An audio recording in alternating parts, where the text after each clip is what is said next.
আল্লাহ শুকরিয়া, আলহামদুলিল্লাহ, দরুদ সালাম বিশ্বনবী জনাব মুহাম্মদ রাসূলুল্লাহ সাল্লাল্লাহু আলাইহি ওয়াসাল্লাম। এই জুমাবার প্রতি সপ্তাহে একবার করে আসে, তাই না? এই শুক্রবার সপ্তাহে একদিন থাকে। প্রতি জুমায় এখানে ওয়াজ নসিহত হয়, ইমাম সাহেব ওয়াজ নসিহত করেন না? আজকেও করেছেন। কিন্তু আমরা মুসল্লিরা একটু অলস, আমার মনে হয় আমি সহ সবাই যে মসজিদে আসলে ঘুমায় বেশি, অমনোযোগী হয়ে গেছে। আজকের খুতবাটা ছিল কিন্তু প্রতিবেশীর হকের উপরে।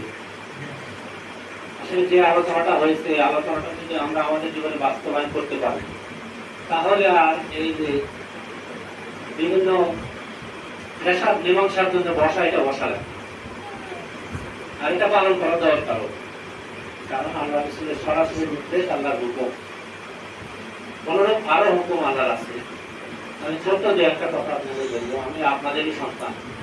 আমার বাড়ি আপনার বাড়ির মধ্যে কোনো তফাৎ নেই। আমি আপনার প্রতিবেশী, আপনি আমার প্রতিবেশী। যেটা এখানে আমার জন্ম, এখানে বড় হয়, এখানে মানুষ হয়, আপনাদের মাঝে মানুষ।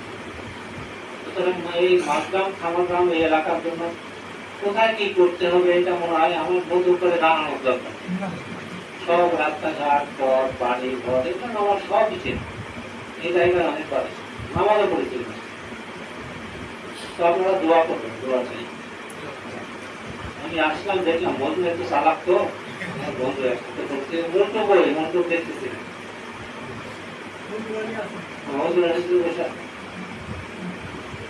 রাস্তা ওই মানে আমার নিয়ে আসার কারণ আমি বুঝতে পারলাম যে রাস্তা ওদের কাদা মাখা, সেটা দেখতে হবে, রাস্তাটা হওয়া লাগবে জরুরি।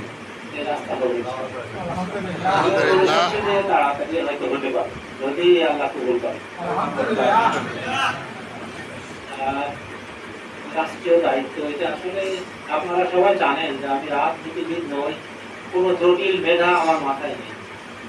কাজ করে ভাত খাওয়া এইটা আমি পারি, কিন্তু জটিলতা এটা আমার মাথায়, জটিল চিন্তা মাথায় আসেও না। কিন্তু বিগত দিনে করি, সামনের দিনে হয়তো আর এই বয়সে হওয়ার সুযোগ নেই। আমি আপনাদের সন্তান, আপনাদের প্রতিবেশী, আপনাদের ভাই হিসাবে এতটুকু আবেদন করবো যে আমার জন্য দোয়া করুন।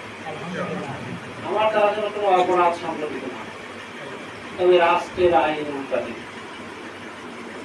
উল্টা দিকে এই জন্যই বলছি যে আজকে মানে কোরআনের যে আয়াত থেকে আমি পয়লা তেলাওয়াত করছি, এটা আল্লাহ বলছেন আমার ইবাদত করো।